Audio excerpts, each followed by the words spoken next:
Nah, hari ini kita akan lanjutkan serial khotbah kita di kitab Daniel yang tahun lalu ternyata baru selesai sampai pasal ke-6. Ya, saya harap tahun ini kita selesai sampai pasal ke-12, mulai pasal yang ke-7 kita lanjutkan. Jadi setengah. Memang ada minggu-minggu yang kemudian diselingi dengan acara-acara khusus kita, ya. Hari ini kita akan belajar sebuah tema, yaitu singa bersayap Raja Wali, ya.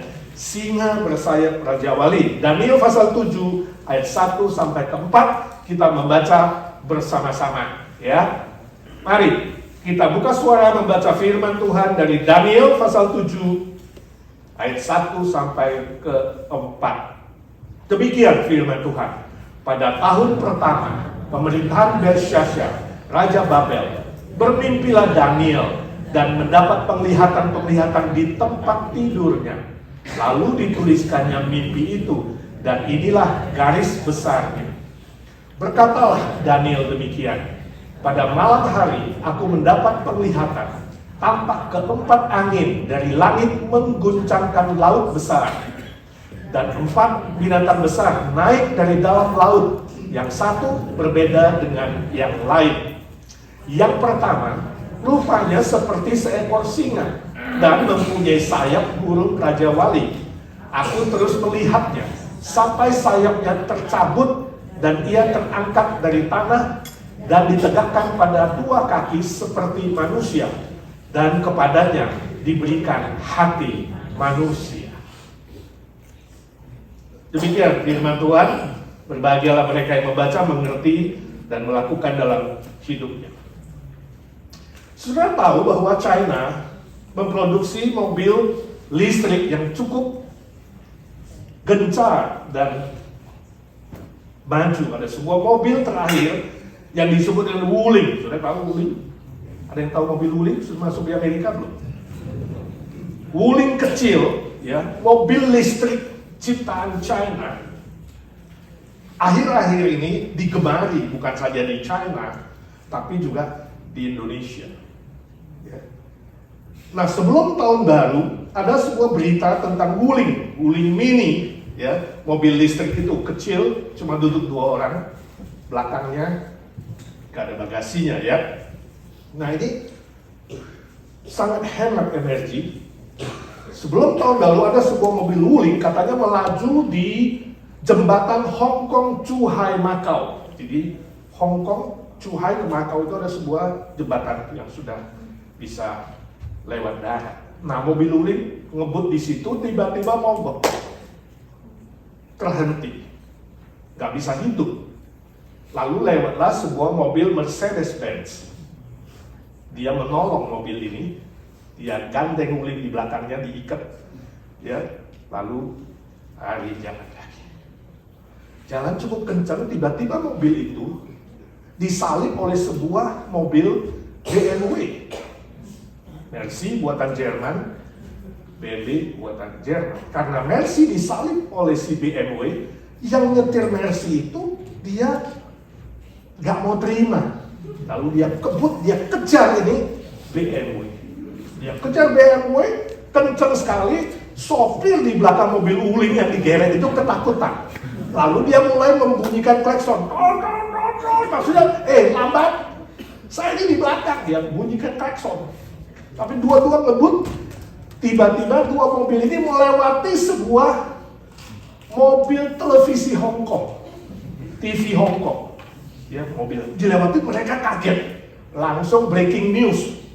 Breaking news. Saudara, di jembatan antara Hong Kong, Zhuhai, Macau, ya, terjadi kejar mengejar antara 3 mobil. Di depan ada BMW, diikuti oleh Mercedes, dan di belakangnya Wuling, mobil negeri kita.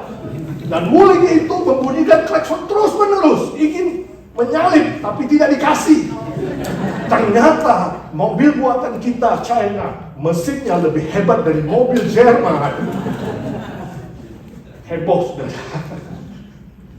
Breaking news.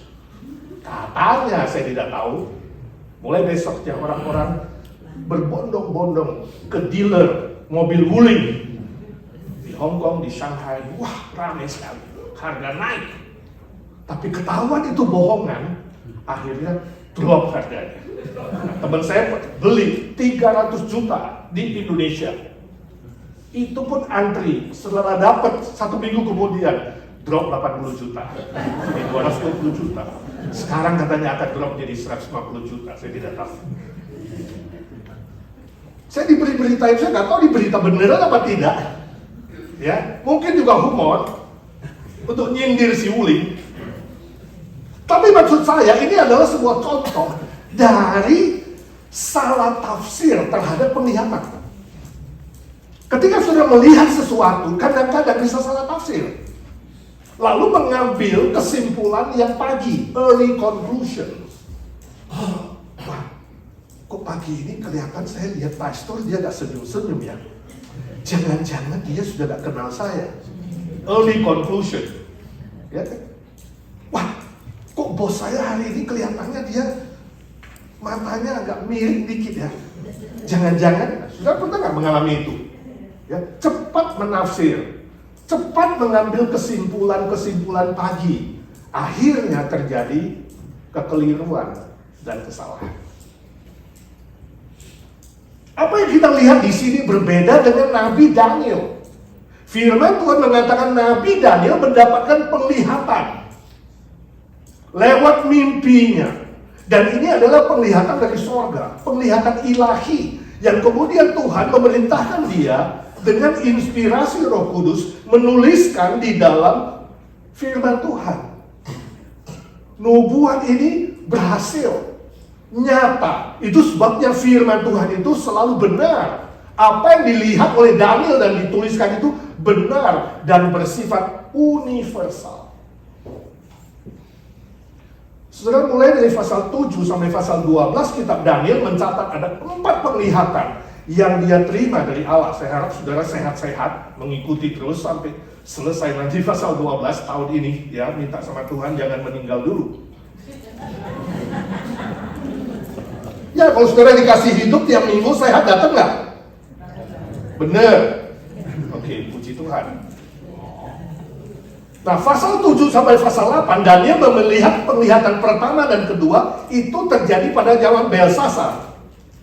Pasal 9 sampai 10 itu penglihatan ketiga dan keempat itu terjadi pada pemerintahan Darius atau Koresi. Nah, perlu saudara catat di sini. Kitab Daniel tidak ditulis secara kronologis, berurutan tidak, ya, tapi berdasarkan tujuan khusus. Tujuan khusus ini adalah rencana keselamatan Allah bagi manusia melalui Yesus Kristus. Jadi segala sesuatu di luar rencana itu pasti akan disisihkan dan dipilihlah urutan yang sesuai dengan rencana itu. Jadi peristiwa dalam pasal 7 dan 8 itu nanti sebenarnya terjadi antara pasal 4 dan 5 pemerintahan Belsasar. Jadi saudara jangan bingung, kita sepertinya balik ke pasal 4 ya. Memang penglihatan itu diterima Daniel antara pasal 4 dan pasal 5. Kemudian pasal 9 itu terjadi pada sedikit sebelum pasal 6, sebelum Daniel dilemparkan ke dalam gua singa. Kita sudah belajar itu pasal 6. Tapi seolah-olah nanti di pasal 9 kok sepertinya ke pasal 6 ya. Memang betul, sebab tidak kronologis. Baru nanti pasal 10 sampai pasal 12 selesai kitab Daniel itu ditulis secara berurutan. Saya harap sudah menangkap waktu membaca kitab Daniel. Nah, hari ini kita melihat di ayat pertama pasal 7 Daniel menerima penglihatan pertama. Katanya di situ ditulis pada tahun pertama pemerintahan Belsasar di Babel. Ini sama dengan tahun 553 sebelum Masehi. Pada waktu itu Daniel ada di tempat tidurnya dan Tuhan memberikan dia mimpi yang khusus. Dan Tuhan memberikan penglihatan itu. Dan memberikan maknanya. Supaya dia menuliskan garis besar. Garis besar di situ adalah garis besar kehidupan sejarah manusia di muka bumi ini. Supaya manusia mengerti terhadap janji keselamatan dari Tuhan. Jadi janji-janji pembebasan Israel dari pembuangan di Babel itu sama dengan tipologi atau simbol dari keselamatan manusia dari dosa yang akan digenapkan oleh Yesus Kristus. Saudaraku, apakah sampai hari ini Tuhan bisa memberikan penglihatan atau mimpi untuk menyatakan kehendaknya kepada manusia? Menurut saudara bisa nggak? Atau tidak? Bisa, sebab Allah kita Allah yang Maha Kuasa. Tuhan Allah yang tidak dibatasi oleh apapun dan siapapun. Sampai hari ini Tuhan bisa memberikan saudara mimpi atau penglihatan. Tapi bagaimana saudara tahu itu dari Tuhan? Nah, ini menjadi sebuah pertanyaan penting. Jawabannya adalah melalui firman Tuhan. Saudara boleh mimpi, boleh mengatakan dapat penglihatan, silakan. Ya. Tapi untuk mengujinya, saudara perlu cocokkan dengan Alkitab. Apakah sama sesuai dengan kebenaran Alkitab atau tidak? Kalau bertentangan, pasti bukan dari Tuhan. Bisa dari manusia, bisa dari iblis, bisa dari keinginan saudara. Kalau cocok dengan firman Tuhan, itu berarti datang dari Tuhan. Namun, perhatikan satu hal. Namun, setelah Tuhan Yesus menggenapkan keselamatan bagi kita, setelah di atas kayu salib dia berkata, genaplah, dan diberikan Alkitab kepada kita, PL dan PB, tulisan Nabi dan tulisan Rasul, maka kitab kita, Alkitab kita, sudah selesai, ditutup. Nah, ini penting sekali. Artinya apa? Walaupun mimpi dan penglihatan saudara datang dari Tuhan, cocok dengan Alkitab, itu tidak boleh disamakan dengan Alkitab. Jelas? Otoritasnya beda. Sebab penglihatan dan mimpi yang diberikan kepada saudara itu bersifat subjektif untuk saudara pribadi saja. Sebab Alkitab sudah final. Sedangkan firman Tuhan itu bersifat objektif dan universal, di seluruh dunia sama. Jadi saudara jangan bilang, wah gue mimpi nih dari Tuhan nih, gue udah cocok nih. Ya, maka perlu ditambah satu kitab di belakang nih ya. Kitab Jimmy pasal 1 gitu, gak ada. Gak boleh saudara, tutup udah, wahyu udah close sudah, gak boleh lama, gak boleh kurang, jelas. Jadi saudara jangan bilang, gua mimpi nih Tuhan ngomong begini, kamu harus gini, nah itu salah. Mimpimu bukan untuk orang lain, mimpimu untuk dirimu sendiri. Jelas. Penglihatan dan mimpi untuk sendiri. 1, 2, 3. Penglihatan dan mimpi untuk sendiri. Alkitab untuk semua orang. Alkitab untuk semua orang. Prinsipnya jelas. Di Jakarta katanya ada seorang pendeta yang tiap Sabtu naik ke sorga. Entah mimpi, kadang dapat penglihatan. Lalu tiap hari Minggu pagi dia turun dan dia mulai khotbah. Mengkhotbahkan kemarin dapat apa, saudara. Tapi herannya, orang-orang suka dengar yang begituan. Rame, saudara. Sampai satu hari dia mati, begitu mati katanya, orang-orang pada meninggalkan gereja. Kasihan juga ya. Dan sudah kesini mau dengar khotbah, mau dengar mimpi. Ini sangat penting. Daniel pasal 2 kemudian, ayat pasal 2 dari Daniel 7 kemudian menceritakan Daniel melihat keempat angin dari langit mengguncang laut besar. Nah saudara, keempat angin ini pasti adalah 4 jurusan. Utara, selatan, timur, dan barat. Seluruhnya. Istilah angin ini artinya seluruh penjuru. Istilah laut besar itu adalah makna simbolik dari bangsa-bangsa. Ya. Di situ adalah bangsa-bangsa dan suku bangsa. Istilah angin dalam bahasa Aram dan bahasa Ibrani ini ruah, menunjuk kepada roh Allah. Seperti kitab Kejadian pasal 1 ayat kedua, roh Allah melayang-layang di atas permukaan air sebelum alam semesta diciptakan oleh firman Allah. Jadi apa artinya? Artinya bahwa roh Allah yang maha dahsyat akan mengguncang seluruh bangsa di 4 penjuru dunia. Itu yang akan terjadi. Itu yang dilihat oleh Daniel, bahwa kelak kuasa Allah yang maha dahsyat akan mengguncang bumi ini. Seluruh bangsa di utara, selatan, timur, dan barat akan digoyahkan. Nah, kita patut bersyukur kepada Tuhan bahwa hari ini Tuhan memberikan kita Roh Kudus tinggal di dalam kita. Roh yang maha dahsyat itu yang bisa mengguncang semesta, yang bisa mengguncang seluruh bangsa di bumi ini. kini Tuhan taruh di dalam diri kita sebagai anugerah yang terbesar setelah anugerah keselamatan dalam Tuhan Yesus. Bersyukur bahwa Roh yang Maha Kuasa di dalam setiap orang percaya, orang Kristen, untuk memimpin, untuk menghibur, untuk membimbing, untuk menguatkan dan menolong kita.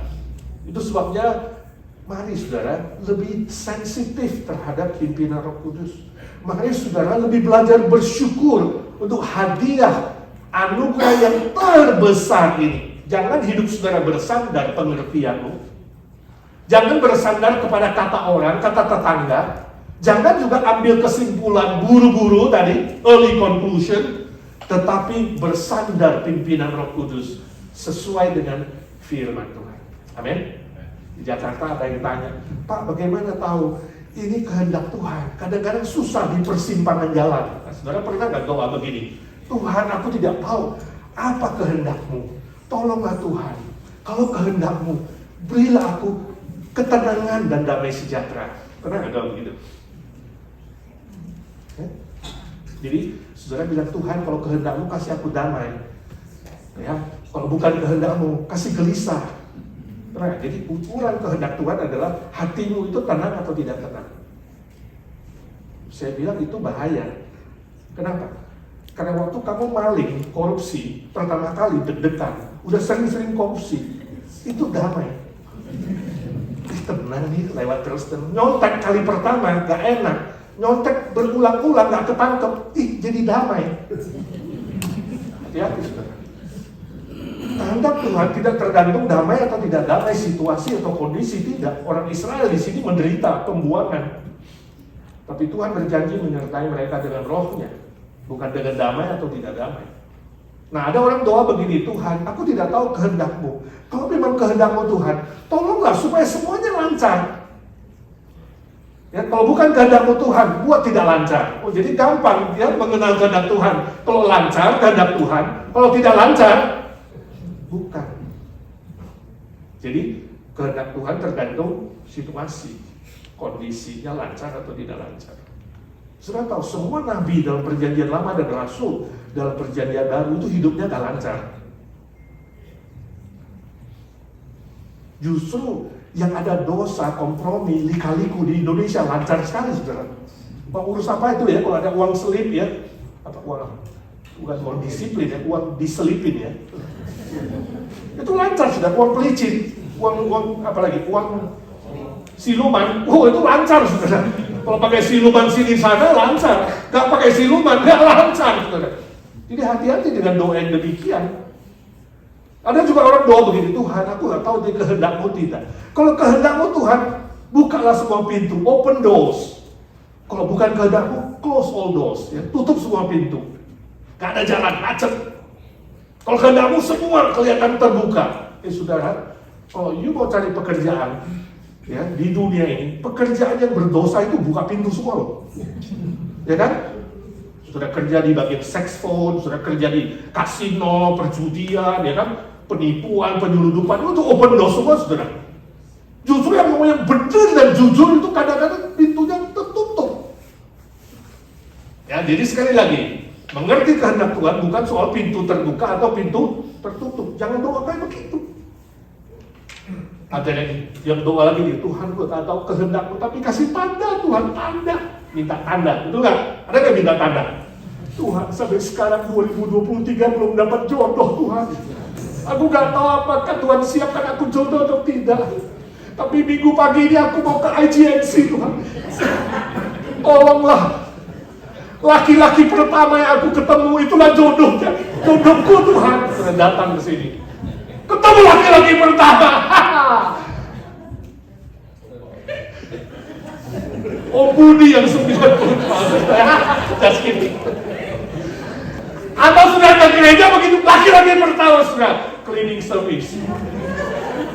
Saudara jangan bikin tanda menurut keinginanmu, bisa salah. Kamu umur 30, pengen jodoh, ketemunya Budi 89, mau nggak? Mau dong, kalau dia mau, just kidding ya. Tapi jangan bikin-bikin tanda, saudara, nanti sudah kejebak sama kata-kata sendiri, bahaya loh. Ya kan?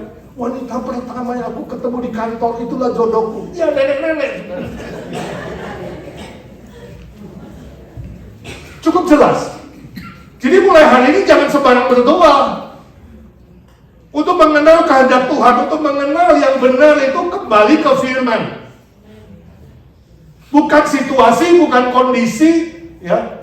Bukan juga lancar tidak lancar atau buka pintu tutup pintu, bukan juga tanda-tanda menurut keinginan kamu, bukan.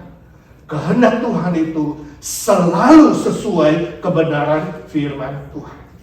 Minta kepekaan Roh Kudus di dalam kamu, memimpin kamu ketika kamu membaca dan belajar firman Tuhan, renungkan dan kemudian cocokkan itu seluruh pergumulanmu dengan firman Tuhan. Amin. Selanjutnya ayat ketiga, Daniel melihat dari dalam laut muncul 4 binatang besar. Nah, 4 binatang ini berbeda satu dengan yang lainnya. Dan munculnya gak sekaligus tapi satu persatu. Dan hari ini kita belajar yang pertama. 4 binatang muncul dari laut, artinya dari sejarah kehidupan manusia ini. Muncul yang pertama, ayat keempat dia jelaskan itu. Rupanya mirip singa bersayap Raja Wali. Siapa dia? Dia adalah Nebukadnezar yang memerintah Babel. Kalau saudara membaca di kitab Yeremia, kitab Ratapan, kitab Hosea, Habakuk, saudara akan ketemu bahwa berulang kali Nebukadnezar digambarkan seperti singa dan digambarkan seperti Raja Wali. Ini pasti adalah Nebukadnezar yang memerintah Babel pada saat itu. Lalu dia melihat ya bahwa singa dan burung Raja Wali itu ya, begitu gagah ya. Dan kalau menurut catatan sejarah kuno Babel, itu gedung-gedung mereka ya, itu dibangun, itu punya logo-logo singa bersayap Raja Wali. Pada zaman Nebukadnezar. Dan ada sebuah patung singa bersayap Raja Wali yang sangat besar di dalam reruntuhan bangunan besar kerajaan di Babel. Tapi kegagahan, keunggulan, kekuatan, kehebatan singa bersayap Raja Wali itu hanya sementara saja. Sebab Daniel melihat kemudian sayap-sayapnya itu copot. Tanggal satu persatu tercabut. Artinya apa? Kejayaan Nebukadnezar, kemuliaan keunggulan dia kemudian hancur. Akibat apa? Kesombongan dia. Waktu dia minta disembah, ingin menyamakan diri dengan Tuhan. Nah, kita pernah pelajari Nebukadnezar kemudian dihukum Tuhan karena sombongnya dia. Dia dapat sebuah penyakit yang disebut boantrofi. Dia menjadi seperti seekor binatang yang tinggal di luar, yang makan rumput di padang. Penyakit yang aneh, penyakit yang sangat-sangat tidak mungkin bisa disembuhkan saat itu kalau bukan dari Tuhan. Dia mengalami itu. Tapi kemudian Nebukadnezar dia sadar kembali kesalahannya. Itu sebabnya dikatakan apa? Setelah itu binatang itu diberi hati manusia. Ketika Nebukadnezar bertobat, sadar kesalahannya, dan dia meninggikan Tuhan dan memuliakan Tuhan, firman Tuhan mengatakan dia disembuhkan dari boantrofi, dia dipulihkan dan kedudukannya kemudian dikembalikan. Ini makna penglihatan dari binatang pertama ini, mengingatkan kita bahwa seluruh kekuasaan, kehebatan, kekayaan adalah milik Tuhan. Tuhan yang mengontrol sejarah manusia. Kalau hari ini saudara berhasil, ingat itu bukan jasamu. Jangan mengklaim itu jasamu. Seluruhnya adalah berkat Tuhan, anugerah Tuhan, dan di bawah kontrol Tuhan. Jangan menjadi congkak, tapi tetap memuji Tuhan Allah yang maha tinggi. Bagian ini juga memberitahukan kepada kita bahwa yang memelihara dan memberkati hidup kita bukan manusia, bukan raja, bukan si A atau si B yang punya kekuatan, kebesaran dan keagungan bukan, tapi yang memelihara dan memberkati hidup kita adalah Tuhan Allah yang Maha Kuasa, yang Maha Kasih, yang Maha Mulia, yang sudah dikenalkan kepada kita lewat Tuhan Yesus Kristus yang mati dan bangkit bagi kita dan yang hidup selama-lamanya. Amin. Sebab itu ketika engkau menghadapi situasi yang sulit, seperti Israel yang dibuang di Babel, sepertinya tidak ada yang mempedulikan saudara, sepertinya kamu mengalami ketidakadilan dan ketidakbaikan dan ketidakbenaran, ingat, Tuhan Yesus itu hidup selama-lamanya. Dia tidak buta. Dia akan mendengar doamu. Dia akan menjawab seluruh kebutuhanmu sesuai kekayaannya. Dan dia akan menyatakan keadilannya dan penghakimannya terhadap orang-orang yang menolak dan membenci dia. Satu hari sebelum pulang, saya bertemu dengan teman lama di Jakarta, ngobrol-ngobrol. Ya, dia senang sekali, kita bisa ngobrol, cerita banyak hal tentang Indonesia. Kemudian dia share, dia katakan, tahu nggak Pak, waktu si Ahok di penjara, diputuskan masuk penjara, dia pernah berkata di pengadilan, bahwa kamu yang melawan, saya tidak bersalah, tapi kamu yang melawan Tuhanku, suatu hari akan menerima keadilan dari Tuhan. Sebab Tuhan yang kupercaya, Tuhan yang tidak buta dan tidak tuli.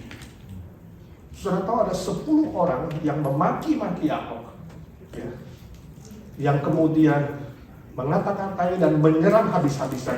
Dia tidak membalas satu kata, dan dia katakan, Tuhanku melihat dan Tuhanku tidak buta. Dia akan menyatakan keadilannya tepat pada waktunya.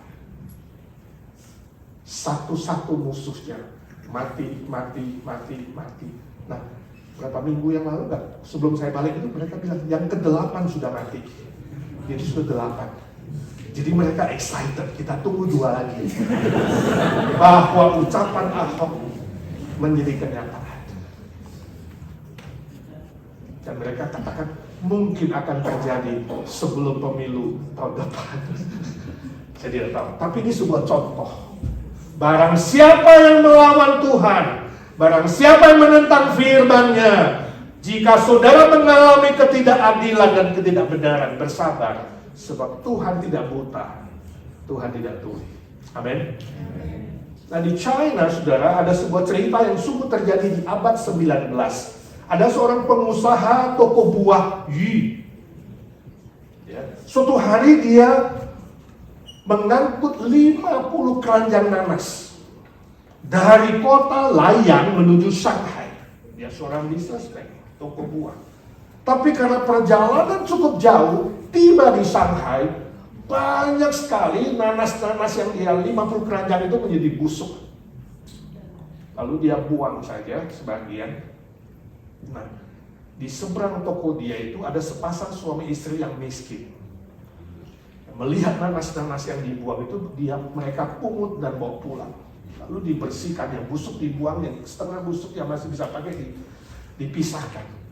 Lalu mereka jualan nanas dan laku. Bahkan membuat kue nanas dan laku.